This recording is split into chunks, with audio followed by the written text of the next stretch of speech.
الحمد للہ الذی ذی العزت والعلا والصلاة والسلام علی سید الانبیاء شمس الضحیٰ بدر الدجا نور الہدی منبع الجود والعطا اما بعد فاعوذ باللہ من الشیطان الرجیم بسم اللہ الرحمن الرحیم خذ العفو وأمر بالعرف وأعرض عن الجاہلین صدق اللہ العظیم وصدق رسولہ النبی الکریم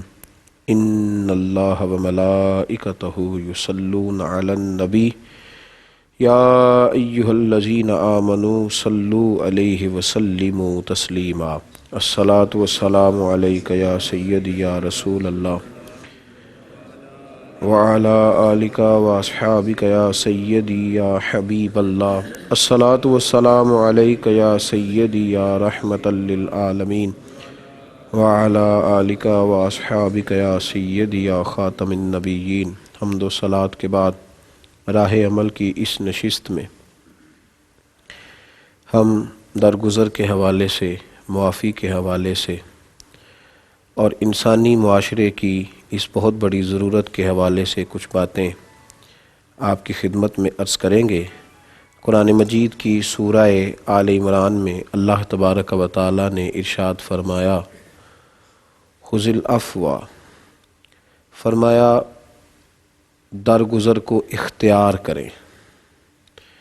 اور پھر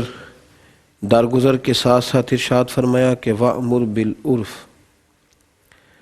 اور لوگوں کو بھلائی کا حکم دیں، وَأَعْرِضْ عَنِ الْجَاهِلِينَ، اور جاہلوں سے منہ پھیر لیں۔ اے محبوب علیہ السلام، درگزر کرنا اختیار کریں، بھلائی کا حکم دیں اور جاہلوں سے توجہ پھیر لیں، منہ پھیر لیں۔ قرآن پاک نے دوسری جگہ اپنے بندوں کی تعریف کی اور اللہ کریم نے فرمایا وَعِبَادُ الرَّحْمَنِ الَّذِينَ يَمْشُونَ عَلَى الْأَرْضِ هَوْنًا، فرمایا رحمان کے بندے زمین پر عاجزی سے چلتے ہیں۔ وَإِذَا خَاطَبَهُمُ الْجَاهِلُونَ قَالُوا سَلَامًا، اور جب جاہل ان سے گفتگو کرتے ہیں تو وہ سلام کر کے گزر جاتے ہیں، الجھتے نہیں، وہ اپنی زندگی میں الجھاؤ نہیں پیدا کرتے، درگزر سے کام لیتے ہیں۔ معاف کرنا ان کی طبیعت کا حصہ ہوتا ہے، وہ بہت زیادہ باتیں دلوں میں بٹھا کر اپنی زندگی کو تلخ نہیں کرتے، وہ بہت ساری چیزوں کو اپنی طبیعت میں جگہ دے کر اپنے خوبصورت اور اپنے نفیس باطن کو میلا نہیں کرتے، بلکہ وہ درگزر کرتے ہیں، وہ معاف کرتے ہیں، وہ بڑے حوصلوں سے زندگی گزارتے ہیں، وہ بڑے ظرف والے لوگ ہوتے ہیں، وہ اپنی زندگی میں بہت سارے لوگوں کی بہت ساری باتوں سے درگزر کر کے اپنے دل کو بہت بڑا کر لیتے ہیں اور اپنی روح کو بڑا سکون دے لیتے ہیں، اپنے قلب کو بڑا مطمئن کر لیتے ہیں۔ یہ یاد رکھیں کہ زندگی میں جو لوگ بڑا بننا چاہتے ہیں انہیں معاف کرنا اختیار کرنا پڑے گا۔ بڑا بننے کے لیے بڑے حوصلے کا ہونا بڑا ہی ضروری ہے، زیادہ سے زیادہ درگزر کرنا، لوگوں کی غلطیوں کو معاف کرنا، اور لوگوں کو زیادہ سے زیادہ اللہ کی رضا کے لیے لوگوں کو زیادہ سے زیادہ معافی دینا، یہ انسان کو بڑا کرتا ہے۔ کہہ رہا ہے شور دریا سے سمندر کا سکوت، جس کا جتنا ظرف ہے اتنا ہی وہ خاموش ہے۔ حوصلہ پیدا کریں، بات بات پہ بدلہ لینے کا مزاج بنانا، اینٹ کا جواب پتھر سے دینے کی کوشش کرنا، یہ حوصلہ مند لوگوں کا طریقہ نہیں ہے۔ نبی کریم علیہ الصلاۃ والسلام نے صحابہ سے پوچھا تھا کہ بہادر کون ہوتا ہے، دلیر کون ہوتا ہے، باہمت کون ہوتا ہے؟ تو صحابہ کرام علیہم رضوان نے مختلف جوابات دیے۔ ہمارے ہاں بہادر لوگ، کچھ لوگ کہتے ہیں جو بہت زیادہ مال خرچ کرے وہ بہادر ہے، کچھ لوگ کہتے ہیں کہ وہ آدمی بڑا ہی بہادر ہے جو میدان کے اندر لڑائی کرتا ہے اور اپنے دشمن کو زیر کر دیتا ہے۔ ہمارے ہاں تو زیادہ وزن اٹھانے والے کو بھی بہادر کہہ دیا جاتا ہے۔ تو لوگوں نے بہادری کے مختلف اقسام وہاں بھی بیان کی، نبی پاک علیہ السلام سنتے رہے، اور میرے محبوب نے جب بہادری کی تشریح اپنی زبان سے بیان فرمائی نا، جب نبی کریم علیہ السلام نے بہادری کی تشریح بیان کی تو صحابہ کہتے ہیں ہماری سوچوں کے رخ ہی بدل گئے۔ بہادر کون ہے؟ پہلوان بہادر ہے، فلاں بہادر ہے، فلاں بہادر ہے۔ تو محبوب نے فرمایا نہیں بھائی، بہادر تو وہ ہے جو غصے کے وقت اپنے آپ کو کنٹرول کر لیتا ہے، وہ بہادر ہے۔ اور جس نے شدید غضب کے وقت اپنے آپ کو کنٹرول نہیں کیا وہ بزدل ہے، جو اپنے آپ پہ قابو ہی نہیں پا سکا۔ کتنے سارے ہمارے کام ہیں جو صرف اس لیے خراب ہو رہے ہیں کہ ہمیں بے جا غصہ آتا ہے۔ لوگ نفسیات کے مریض ہو گئے صرف اس وجہ سے کہ غصہ بہت کرتے ہیں، بہت جلال آتا ہے۔ بہت سارے عظیم رشتوں کو ہم نے توڑ دیا۔ ایک دن میں اگر 100 لوگ کسی عالم سے کوئی مسئلہ پوچھتے ہیں، شرعی سوال کرتے ہیں، تو ان میں کم از کم 90-95 وہ ہوتے ہیں جو طلاق کا مسئلہ پوچھتے ہیں، اور طلاق کا سبب وہ یہ بتاتے ہیں کہ غصہ بڑا آیا تھا تو اپنی بیوی کو طلاق دے لی۔ بہت سارے لوگ ایسے ہیں جو اپنے غصے پر کنٹرول نہیں کر پاتے اور اپنی ماں کے لیے ایسا فکرہ کہہ دیتے ہیں، اپنے باپ کے لیے ایسی بات کہہ جاتے ہیں، اساتذہ اور مشائخ کے حق میں ایسی بات کہہ دیتے ہیں جو دوبارہ ساری زندگی اس زخم کو بھر نہیں سکتی۔ ماں کہتی ہے معاف تو کر دیا ہے پر تیرا جملہ بڑا سخت تھا، جب یاد آتا ہے تو تکلیف ہوتی۔ غصے کے عالم میں زبان سے نکلے ہوئے تیر روحوں کو، دلوں کو اس قدر زیادہ زخمی کر ڈالتے ہیں کہ پھر دوبارہ بہت سارے ادویات بھی استعمال کی جائیں، بڑی مرہم پٹی بھی کرائی جائے، پر وہ والا زخم جو ہوتا ہے وہ بھرتا نہیں۔ لیکن اگر تھوڑی دیر اپنے غصے پر ہی قابو رکھا جائے، تھوڑی دیر کے لیے اگر انسان صبر کرے، تھوڑی دیر اگر وہ احتیاط کر لے، تھوڑا سا حوصلہ بڑا کر لے، اور بجائے اس کے کہ وہ کسی شخص کو اینٹ کا جواب پتھر سے دے، وہ اگر معاف کرنا سیکھ جائے، انتقام لینے سے بے سکونی پیدا ہوتی ہے، اور معاف کرنے والے کے دل کو اللہ راحت عطا فرما دیتا ہے، اسے مالک سکون دیتا ہے، اسے اللہ تبارک و تعالی ٹھنڈک عطا کرتا ہے، اسے اللہ تبارک و تعالی سکھ کی نیند نصیب فرماتا ہے۔ اپنی زندگی میں معاف کرنا اختیار کریں، الجھاؤ نہ پیدا کریں، اپنی ذات کے لیے زیادہ جھگڑا نہ کریں۔ ہاں کبھی وقت آئے تو پھر اللہ رسول کے لیے کھڑا ہونا سیکھیں، پھر دین کے لیے میدان میں نکلنا سیکھیں۔ لیکن ہمارے سارے جھگڑے ہماری ذات کے لیے، ہمارے سارے جھگڑے ہمارے اپنے نفس کی خواہش کے لیے ہیں، سارا کچھ فقط اس لیے ہے کہ مجھے کسی نے کیوں ایسا کہہ دیا۔ میرے رسول پاک علیہ الصلاۃ والسلام نے فرمایا، دیکھیں کس انداز میں حضور بات سمجھاتے ہیں اور بات کہاں چلی جاتی ہے۔ محبوب کریم علیہ السلام فرماتے ہیں جو اللہ کی رضا کے لیے جھک جائے گا۔ اس حدیث سے ایک چیز جو میری سمجھ میں آئی ہے نا، وہ یہ ہے کہ بندوں کو اگر آپ اپنی ذات سامنے رکھ کے ان سے رشتہ قائم کریں گے تو کبھی معاف نہیں کر سکیں گے۔ اگر میں اور سامنے والا ایک دوسرے کی ذات سامنے رکھیں گے تو کبھی معافی نہیں ملے گی، لیکن اگر ان دونوں کے بیچ اللہ کی ذات کو رکھ لیں گے نا، پھر بڑی جلدی معافی ہو جائے گی۔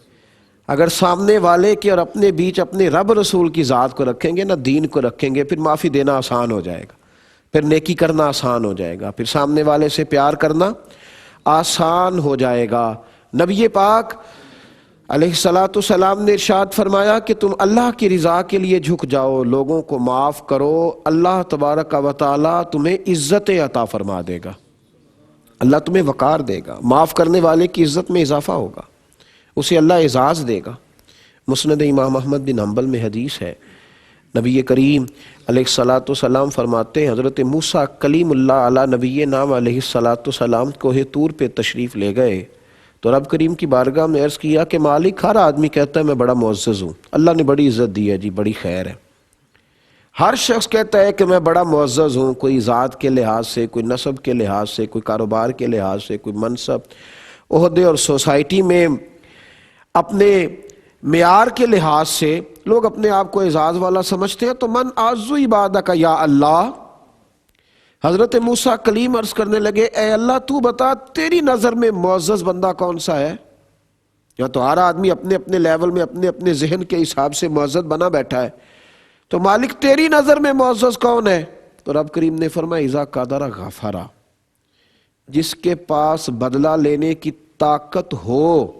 پھر بھی معاف کر دے، وہ رب کی نظر میں بڑا ہی معزز آدمی ہے، وہ بڑا اعزاز ہوا۔ اس کے پاس طاقت تھی، وہ ان کا جواب پتھر سے دے سکتا تھا،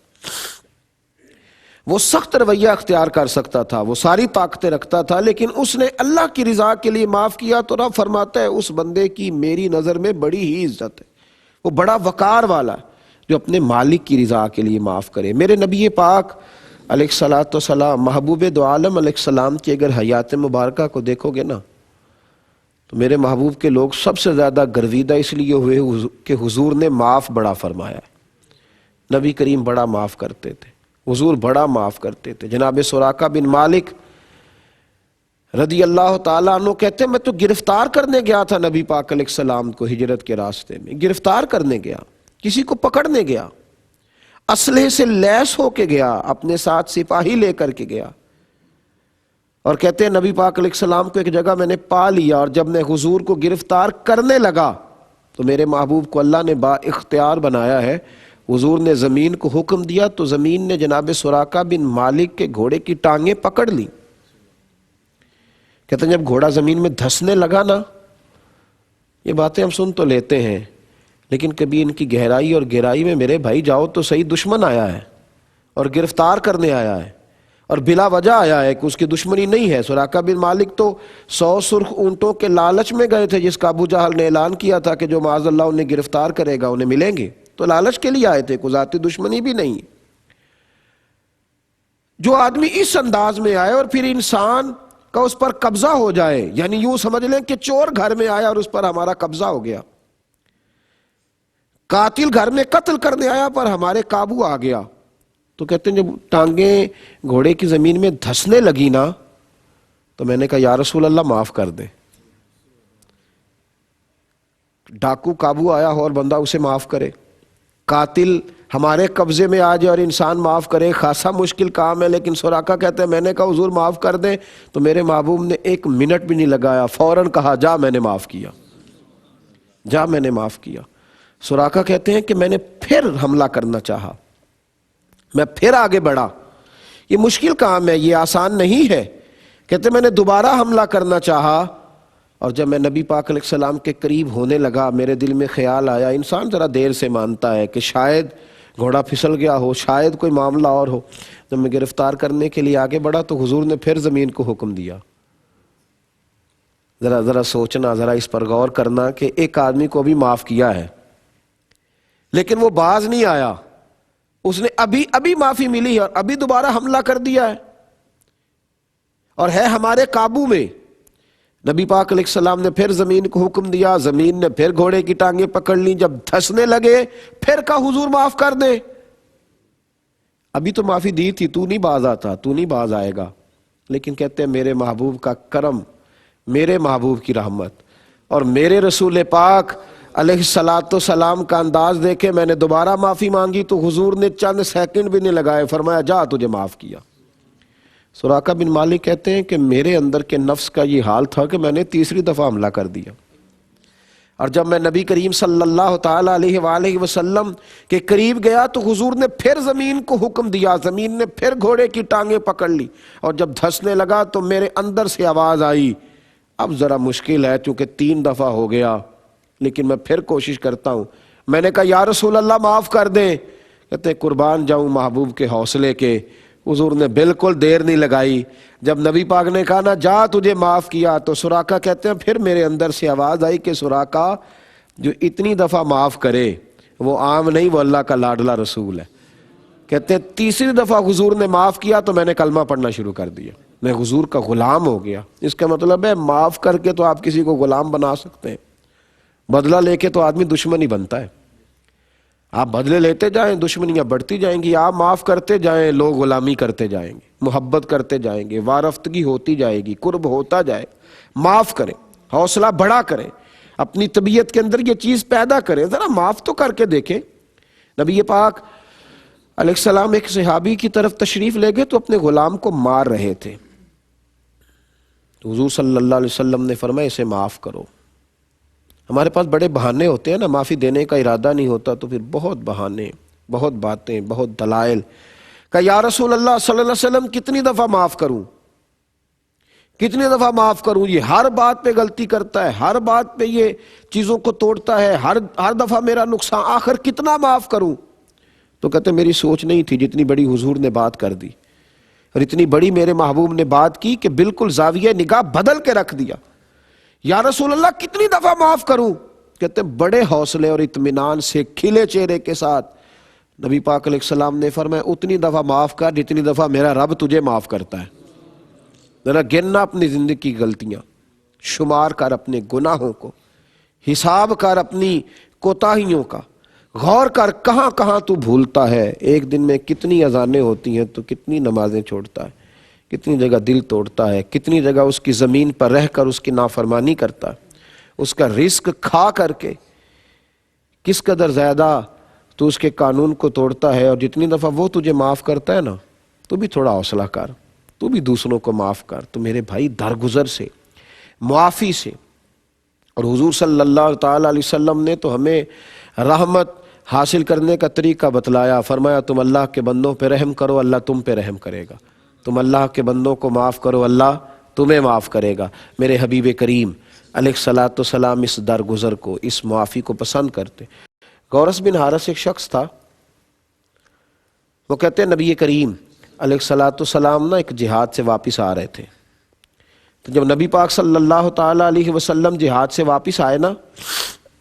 تو حضور کے دستے مبارک میں تلوار رہتی تھی، حضور نے تلوار ایک درخت کے ساتھ لٹکا لی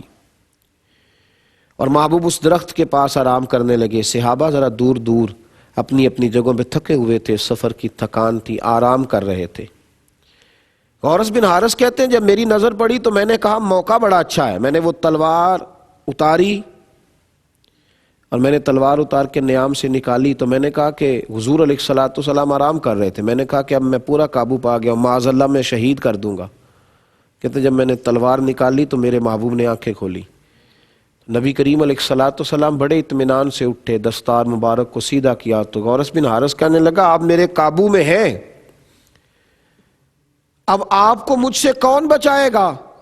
تو محبوب نے بڑے اطمینان سے بڑے خوبصورت انداز میں فرمایا مجھے میرا اللہ بچائے گا۔ کہتے جب کہا نا اللہ بچائے گا تو میں کانپنے لگا اور میرے ہاتھوں سے تلوار گری، تو مصطفیٰ کریم علیہ الصلاۃ والسلام نے تلوار اٹھا کے فرمایا مجھے تو اللہ نے بچا لیا، تو بتا اب تجھے کون بچائے گا؟ تلوار تو میرے ہاتھ میں آ گئی، اب تجھے کون بچائے گا؟ غورث بن حارث کافر تھے پر کہتے میں یہ جانتا تھا، یہ بعد میں مسلمان ہوئے، باسیرت نگاروں نے لکھا،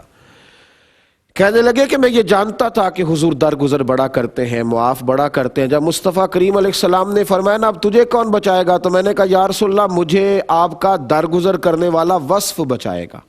آپ کا رحمت للعالمین ہونا بچائے گا، آپ کا کریم ہونا، مہربان ہونا بچائے گا۔ تو کہتے ہیں اس شخص کو جو قتل کرنے آیا تھا مصطفیٰ کریم نے فرمایا جا میں نے تجھے معاف کیا، جا میں نے تجھے معاف۔ ہم تو چھوٹی چھوٹی باتوں میں بدلہ لینا چاہتے ہیں۔ اگر کوئی گاڑی والا کراس کر گیا نا رستے میں تو جب تک ہم اسے کراس نہیں کریں گے اندر کی آگ نہیں بجھے گی۔ اگر کوئی ایک بات کر گیا ہے تو جب تک 10 نہیں کریں گے طبیعت ٹھنڈی نہیں ہوگی۔ ایسے کیسے ہو گیا، مجھے ہی کہہ گیا، ماں بدولت کوئی بات کر گیا، اس نے سوچا ہی نہیں۔ بلکہ یہ بہت بڑا فخر ہے اس دور کا کہ اب اسے پتا چلے گا اس کا پالا کس کے ساتھ پڑا ہے۔ یہ بہت بڑا جملہ کہہ کے لوگ اس کو بیان کرتے ہیں، سنائی ہیں 4 باتیں پھر اس کو آگے سے جواب نہیں آیا، اور میاں کہنے والے تو کہہ ہی دیتے ہیں، یہ سننے والے ہیں جو کمال کرتے ہیں۔ یہ کوئی کمال ہے اینٹ کا جواب پتھر سے دینا؟ یہ کوئی بات ہے کہ یہ پھر آپ میں اور سامنے والے میں فرق کیا رہ گیا؟ اگر آپ نے 1 کی 10 سنائی تو پھر تو آپ تو بڑے مجرم ہو گئے۔ بڑی خوبصورت بات، رب کریم کے بندے باتیں کرتے ہیں پر کیفیات بدل دیتے ہیں۔ خواجہ نظام الدین صاحب محبوب الہی رحمت اللہ تعالی علیہ کا مرید حاضر ہوا خانقاہ شریف پہ، تو آ کے خواجہ صاحب سے عرض کرنے لگا حضور بڑی ہو گئی معافیاں، بڑا ہو گیا درگزر، اب جو میرے رستے میں کانٹے بچھائے گا میں بھی اس کے رستے میں کانٹے ہی بچھاؤں گا۔ کہتے ہیں نا ہم لوگ کہ میں اچھے کے ساتھ اچھا ہوں پر برے کے ساتھ برا ہوں، تو یہ کوئی کمال نہیں میاں، اچھے کے ساتھ تو سارے ہی اچھے ہوتے ہیں، یہ کوئی کمال ہے؟ اچھے کے ساتھ اچھا ہوں، یہ کوئی کمال ہے؟ کمال تو یہ ہے کہ وہ اچھا نہیں ہے پر میں اس کے ساتھ اچھا ہوں، یہ کمال ہے۔ اچھوں کے ساتھ تو گزارا ہو ہی جاتا ہے، مزہ تو تب ہے جب تیرا بروں کے ساتھ بھی وقت گزرے، جب تلخ لوگوں کے۔ حضرت خواجہ نظام صاحب کا محبوب جو ہے وہ غلام اور مرید کہنے لگا حضور اب میں بھی کانٹے بچھاؤں گا، تو خواجہ صاحب نے تھپکی بھی دی، ماتھا بھی چوما، اس کا غصہ ٹھنڈا کیا اور فرمانے لگے نہیں بیٹے، ہم نے کانٹوں کے جواب میں کانٹے نہیں بچھانے، بلکہ ہم نے تو کانٹے چننے ہیں، لوگ کانٹے بچھاتے جائیں تو چنتا جایا کر، تو اٹھاتا۔ کہا حضور کتنے کو؟ نہیں میں حضور اب مجھے معاف کیجئے گا، میں بھی کانٹے بچھاؤں گا۔ تو خواجہ صاحب نے اس کے دل پہ ہاتھ رکھا اور فرمانے لگے میاں اگر تیرا دشمن بھی کانٹے بچھائے گا اور تو بھی اس کے جواب میں کانٹے ہی بچھائے گا تو پھر تو دنیا کانٹوں سے بھر جائے گی، پھر تو راہ گیروں کے پیر زخمی ہوں گے، پھر تو تیرے اور تیرے دشمن کے بچھائے ہوئے کانٹے عام لوگوں کے پاؤں کو بھی چھلنی کر دیں گے، پھر تو کانٹے ہی کانٹے رہ جائیں گے معاشرے میں، پھول کیسے کھلیں گے۔ وہ کہتا ہے خواجہ صاحب کا سمجھانے کا انداز اس طرح کا تھا کہ میری آنکھوں میں آنسو آ گئے۔ میں نے کہا حضور بات سمجھ آ گئی ہے، بچھائے اب دنیا جتنے کانٹے بچھانا چاہتی ہے، وہ لگائے زور، میرے چاہے سارے ہاتھ زخمی ہو جائیں پر اب میں کانٹے چنتا ہی رہوں گا، ہو جائے زخمی کتنے ہاتھ ہوتے ہیں، اب میں کانٹے چنا کروں گا، اب نہیں کانٹے بچھانے۔ جو اعلیٰ ظرف ہوتے ہیں ہمیشہ جھک کے ملتے ہیں،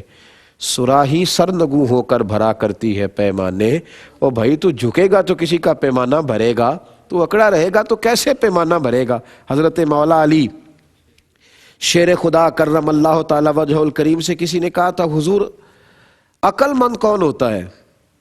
ہر آدمی اپنی تئیں عقل مند ہے نا، حضور عقل مند کون ہوتا ہے؟ تو آپ فرمانے لگے عقل مند وہ ہوتا ہے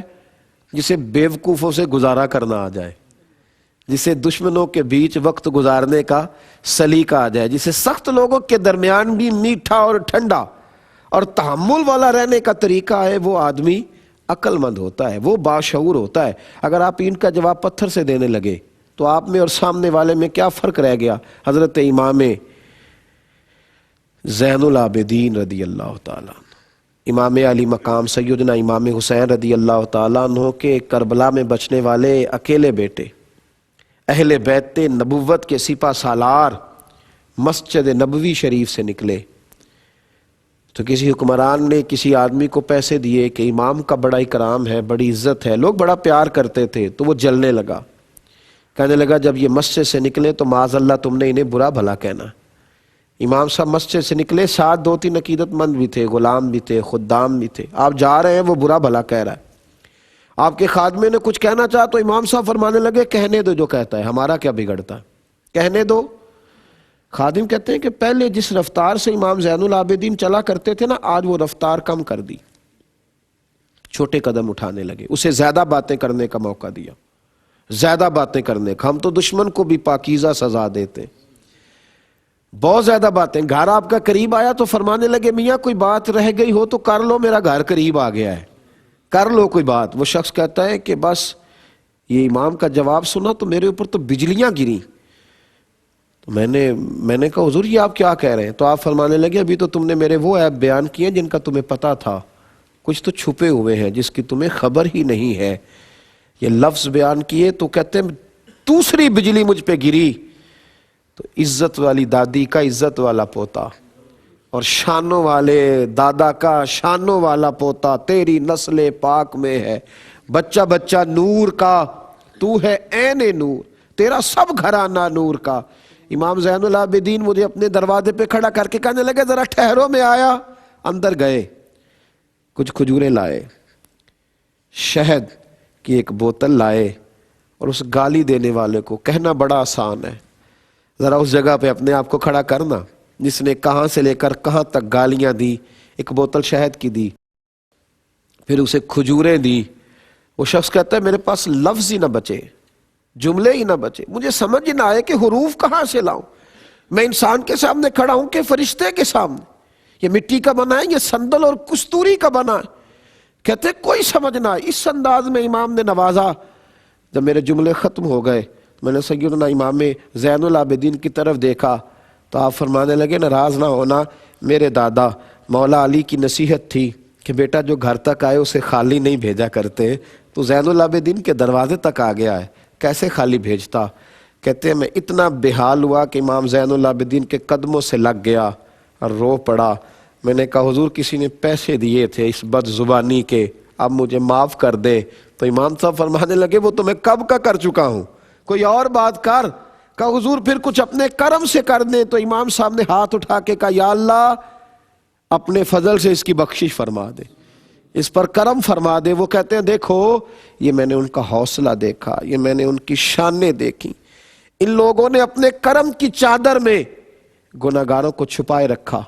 ان لوگوں نے اپنی رحمت کی چادر میں نادانوں کو چھپائے رکھا۔ آج اینٹ کا جواب پتھر سے ہے، آج شر کا جواب شر سے دیتے ہوئے لوگوں نے سارا معاشرہ ہی شر سے بھر دیا ہے۔ کانٹوں کے جواب میں کانٹے بچھاتے بچھاتے ہر آدمی کا پیر زخمی ہونے لگا ہے، ہر شخص اس اذیت کا شکار ہونے لگا ہے۔ بھائیو درگزر معافی زندگی کا حسن ہے، یہ وقار ہے۔ ہر چھوٹی بات پہ سیخ پا ہو جانا، ہر ہلکی پھلکی بات پہ دوسروں کے لیے اپنے جذبات کو سخت کر لینا،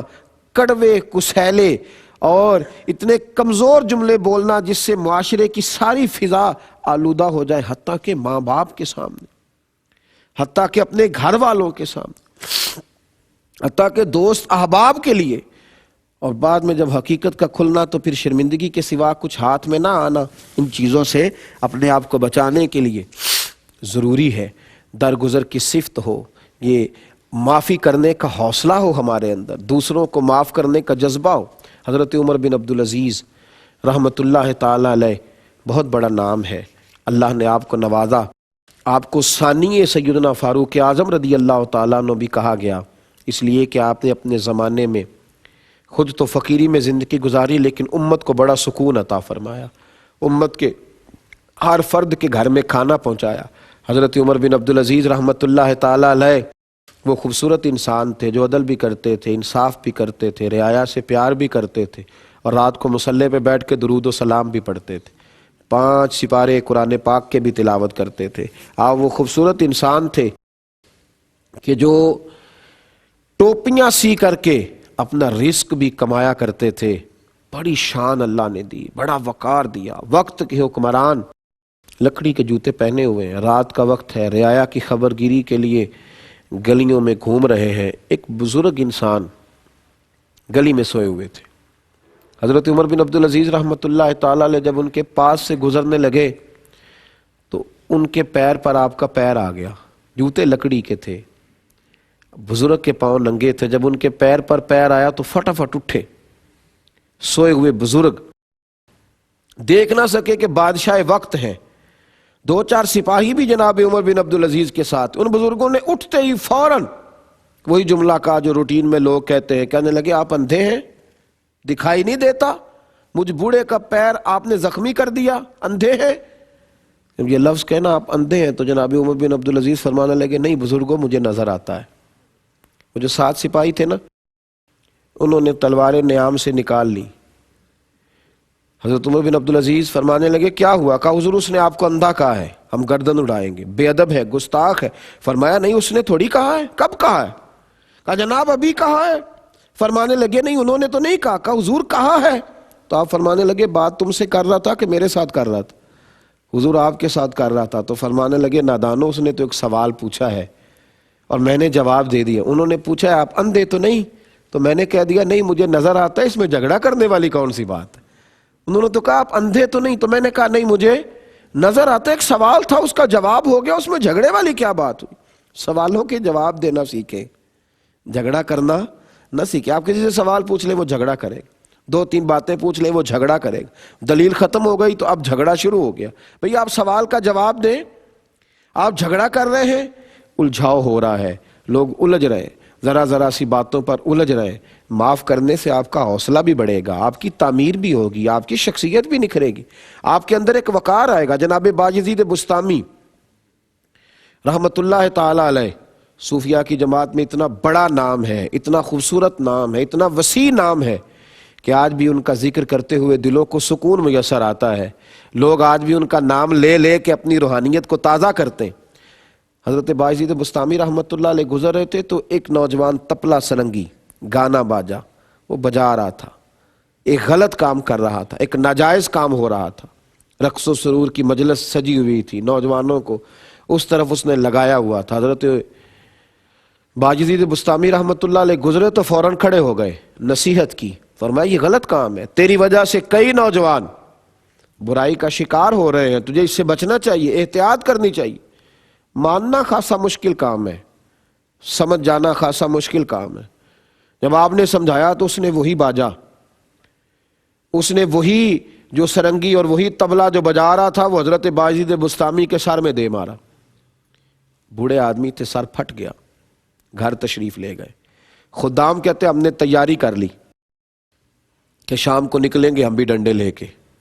اور بدلہ لے کر کے آئیں گے۔ کچھ وقت گزرا، حضرت باجزید بستامی نے مرہم پٹی کرائی اور پھر آپ نے حلوہ منگایا، میٹھی چیز منگائی، پھر آپ نے 10 دینار منگائے اور آپ نے اپنے خادم سے کہا کہ یہ لے جا، اس نوجوان سے کہنا وہ میرے سر پہ مارنے سے نا وہ تیرا گانے باجے کا آلہ ٹوٹ گیا تھا، یہ 10 دینار اس کے رکھ لے، اور تیرے مسکراتے چہرے پر میں نے دیکھا تھا کہ خفگی سی آ گئی تھی، ماحول بد مزہ ہو گیا تھا، تو یہ میٹھا اس لیے بھیج رہا ہوں، اور ساتھ اسے جا کے پیغام دینا کہ اپنے لیے میں نے تجھے نہیں منع کیا تھا، اللہ رسول کے لیے کیا تھا، اور یہ منع میں تجھے کرتا ہی رہوں گا، اس کام سے میں باز نہیں آؤں گا۔ اور اسے کہنا کہ میرے دل میں کوئی خفگی نہیں، تو نے بوڑھے آدمی کا سر پھوڑ دیا، مجھے کوئی تکلیف نہیں، میں ابھی بھی تیار ہوں اور میں تجھے کب کا معاف کر چکا ہوں۔ اللہ اکبر! جب یہ لفظ کہے نا اس خادم نے جا کے اس نوجوان سے، تو وہ دوڑا ہوا آیا، حضرت کے قدموں میں آ کے بیٹھا اور چہرہ دیکھ کے کہنے لگا حضور آپ کی ایک تبلیغ وہ تھی اور ایک تبلیغ آپ کی وہ ہے جس میں آپ نے مجھے معاف کیا ہے، اور کہا حضور آپ نے معاف کر کے جو میرے لیے اچھے کلمات کہے ہیں تو میں آپ کے ہاتھ پہ توبہ کرتا ہوں، آج کے بعد نہ گناہ کا کوئی کام کروں گا اور نہ میں اس طرف توجہ کروں گا، تو ہمارا معاف کرنا، ہمارا درگزر کرنا بڑی ساری چیزوں کو ٹھیک کرے گا۔ معاف کرنا سیکھیں، گھر والوں کو معاف کریں، دائیں بائیں والوں کو معاف کریں، اپنے دوستوں کو معاف کریں، غلطیوں سمیت لوگوں کو قبول کرنے کی کوشش کریں، اصلاح احوال کا کام کریں، لوگوں کی کمزوریوں کو درست کرنے کی کوشش کریں۔ لیکن ہم ڈنڈے کے ساتھ، ہم سختی کے ساتھ، ہم اذیت دے کر لوگوں کو درست کرنا چاہتے ہیں، اس طرح لوگ درست نہیں ہوتے۔ حضرت فخر جہاں دہلوی رحمت اللہ تعالی علیہ کی شہرت جب بہت ہو گئی اور لوگ بہت ماننے لگے، اور آپ جب نکلتے تھے جامع مسجد سے تو ہزاروں کا مجمع آپ کے عقیدت مندوں کا ہوتا تھا، تو بادشاہ نے ایک طوائف کو پیسے دے کے تیار کیا کہ حضرت پہ الزام لگانا ہے۔ وہ طوائف تیار ہو کے آئی، ہزاروں کے مجمع میں جمعے کے دن جب حضرت نکل رہے تھے تو اچانک آئی دلی کی وہ طوائف، اتنے بڑے شیخ اور صوفی سے آ کے کہنے لگی کہ رات آپ میرے گھر آئے تھے رقص و سرور کی محفل میں، پر آپ کھوٹے سکے ہی دے گئے، تو آپ یہ رکھ لیں، دکاندار نے لیے نہیں، چاہتے تو آپ اس سے سختی کرتے، مرید اسے مارتے، کیا کچھ ہوتا، لیکن حضرت سمجھ گئے کہ یہ سازش ہے، بادشاہ نے اس کو تیار کیا تھا اس سازش کے لیے، تو حضرت نے اسے اصلی سکے دیے اور پھر اس طوائف کے سر پر گویا ہاتھ رکھ کے کہا بیٹی، او میری بیٹی، او میری بیٹی، تو کھوٹے سکے دے جا، اصلی لے جا، اور جب بھی تیرا دل کرے نا اصلی سکے لینے کو تو آ جانا، فخر جہاں کا دروازہ کھلا ملے گا۔ یہ کہہ کے آپ آگے بڑھے تو عورت چیخے مار کے روئی، آپ کے قدموں میں بیٹھ گئی اور کہنے لگی او دلی کے فقیر اور درویش، سارا شہر مجھے گندی نظروں سے دیکھتا ہے، مجھے تو بہن بیٹی کبھی کسی نے کہا ہی نہیں، تجھے میں بدنام کرنے آئی تھی اور تو نے مجھے ہی بیٹی بنا لیا ہے، اتنا درگزر کیا کہ مجھ لتھڑی ہوئی کو بیٹی بنایا، اب میں دلی والوں کو بتاؤں گی فخر جہاں کی بیٹی کیسی ہوتی ہے۔ چہرے پہ نقاب ڈال کے کہنے لگی لوگو اب میرے گھر کو رقص و سرور کی جگہ سمجھ کے نہ آنا، اب میں اسے مسجد بناؤں گی اور قیامت تک میرے نبی پاک کے نام کی وہاں سے اذانیں پڑی جائیں گی۔ تو درگزر کرنا تو لوگوں کی اصلاح کر سکتا ہے، لیکن اگر آپ اینٹ کا جواب پتھر سے دیں گے تو پھر اصلاح نہیں ہوگی۔ حوصلہ بڑا کریں، معاف کرنا سیکھیں، پیار کرنا سیکھیں، پھر دیکھیں لوگ کس تیزی کے ساتھ ہمارے قریب آتے ہیں۔ دعا کرتا ہوں اللہ تعالیٰ کی بارگاہ میں مالک کریم ہمیں صحیح معنوں میں اپنے محبوب کی تعلیمات پر عمل کی توفیق عطا فرمائے۔ آخر دعوانا ان الحمدللہ رب العالمین۔ کوئی بھی دور ہو اس میں میرا